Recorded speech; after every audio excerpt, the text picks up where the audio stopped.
अस्सलाम वालेकुम गाइस। उम्मीद है आप सब खैरियत से होंगे।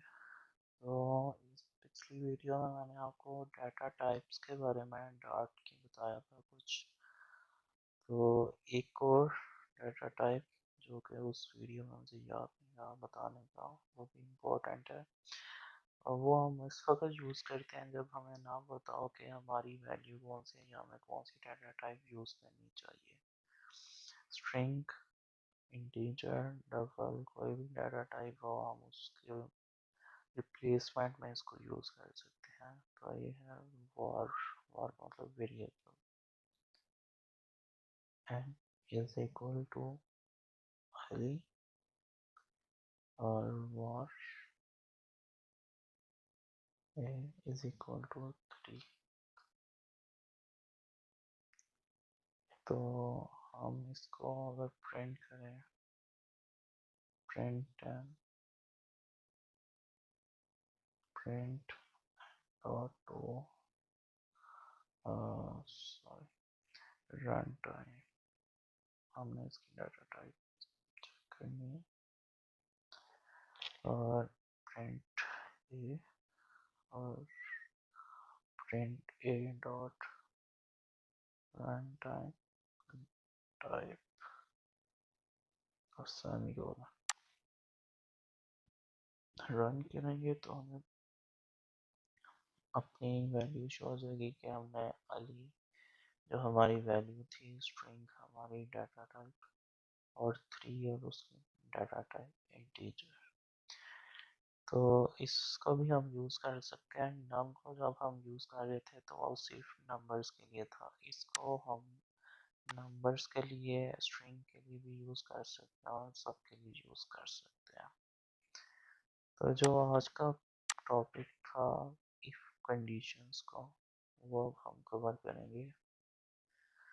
हम कहते हैं एक इंटीजर वैल्यू लेते हैं x इज इक्वल टू 10, ठीक है, और हम कंडीशन लगाते हैं इफ अगर x is greater than 20, x 20 से बड़ा है, तो वो क्या करे, वो प्रिंट करवाए एक्सीलेंट। जब आपने कोई value as it is print करवानी है टेक्स्ट को, तो आपका डबल कोट्स के अंदर लिखना है। तो एल्स हम कह देते हैं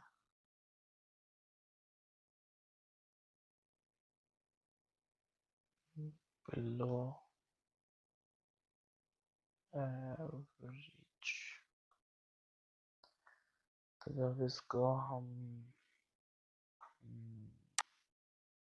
इसको हमने पढ़ना यहाँ पे,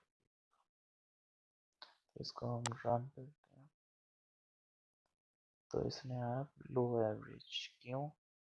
क्योंकि x की वैल्यू है हमारे पास 10। हमने क्या कहा, इफ अगर x 20 से बड़ा है तो एक्सीलेंट है, मतलब 10 ग्रेटर देन 20, जो कि फॉल्स है। तो फॉल्स में उसने एल्स वाली कंडीशन चला दी है बिलो एवरेज को। अब अगर हम कहें एल्स इफ, इसको एक और कंडीशन अगर दें कि x ग्रेटर है 10 से एंड x लेस देन 20, तो हमने क्या प्रिंट करा है ये चीज। सो एल्स हम कह देते हैं फेल।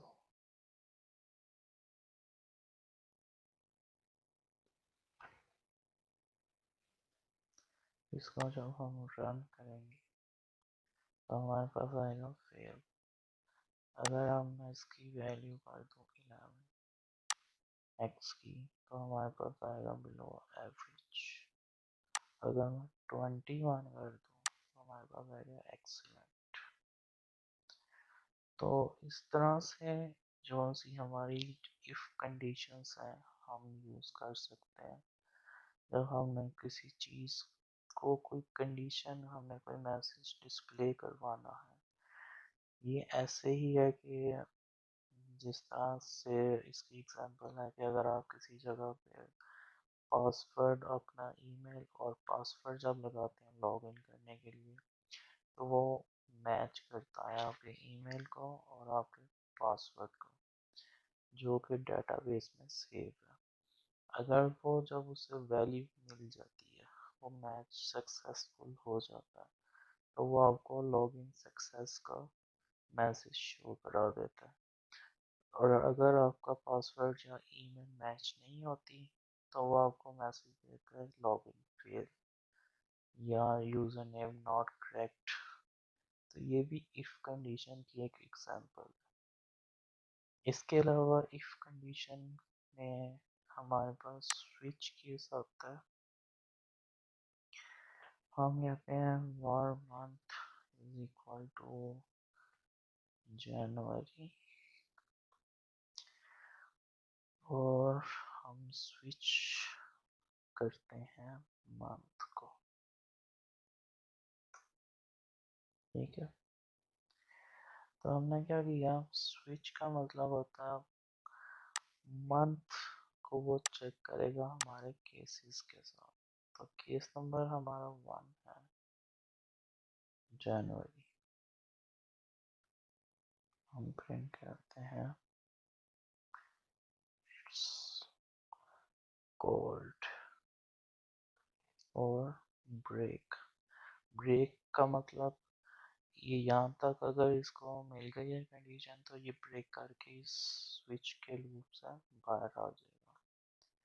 हम दूसरा केस बताते हैं जून। तो हम प्रिंट करा देते हैं इट्स हॉट और ब्रेक। और जब हमारी कंडीशंस केस मुकम्मल हो जाएंगे तो हम डिफ़ॉल्ट में कराएंगे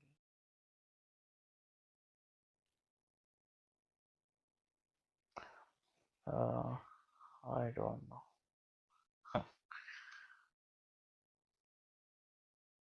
और ब्रेक ब्रेक। ठीक है, तो इसको हम रन करते हैं। तो यहाँ पे लिखा है इट्स कोल्ड। तो इसने काम कैसे किया, हमने एक वेरिएबल बनाया स्ट्रिंग जनवरी। अब स्विच भी इफ कंडीशंस का रिप्लेसमेंट कह सकते हैं। ये हम बेसिकली स्विच को उस वक्त यूज़ करते हैं जब हमारे पास कंडीशंस ज़्यादा होती हैं। अगर हमारे पास कंडीशंस थोड़ी हैं तो हम इफ कंडीशन पे भी काम कर सकते हैं। अब जिस तरह ये जनवरी का है, इसका मैं इफ से भी हम कर सकते हैं। तो ये एग्जांपल के तौर पे मैंने यहाँ पे लिया स्विच, वो मंथ को चेक कर रहा है, मंथ की जो वैल्यू है उसको मैच करेगा केस के साथ। तो मंथ की वैल्यू है जनवरी, केस हमारा आया जनवरी, मैच हुआ इट्स कोल्ड, उसने प्रिंट करा दिया और ये ब्रेक हुआ और बाहर आ गया। अगर यहाँ पे जून होता तो उसने इसको मैच नहीं था करना, इसको मैच किया और प्रिंट करा दिया। अगर कुछ और है तो उसने आई डोंट नो को प्रिंट करा देना था। मैं आपको चेक करवाता हूँ।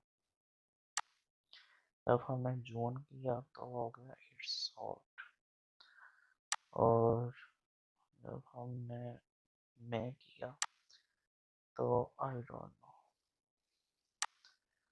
तो इस तरह से हमारी जो सी कंडीशंस मैच करती हैं, किसी भी प्रोग्रामिंग लैंग्वेज की बेसिक्स है। इसका जो कॉन्सेप्ट है हर प्रोग्रामिंग लैंग्वेज में सेम रहेगा, चाहे वो जावा है, डॉट है, कोटलिन है, पीएचपी है या कोई भी लैंग्वेज है। तो आज की वीडियो के लिए इतना ही। उसके बाद अगली वीडियो में जो सा लूप्स के ऊपर वीडियो लेकर आऊँगा इस सीरीज़ में अपने। तो अगर आपको वीडियो अच्छी लगी है तो लाइक और शेयर करें। Thank you.